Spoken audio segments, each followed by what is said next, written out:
So, ayun. OT tayo na naman. OT na naman. Yan.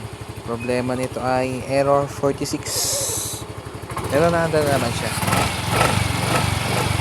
Naging problema din ay sa wire dito. Sa mga wire na ignition switch to. Sa may socket. Tapos dito sa may regulator. Ito. Yan. Sa may regulator na to. Yung mga socket niya inayos ko lang.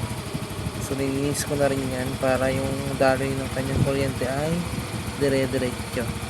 So ayan, wala na rin siyang error 46. Eto, dito nalabas yun. Wala nang po. Okay na. Ayan po ay M3. So overtime tayo.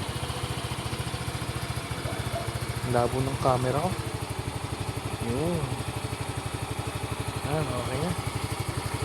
Overtime na naman.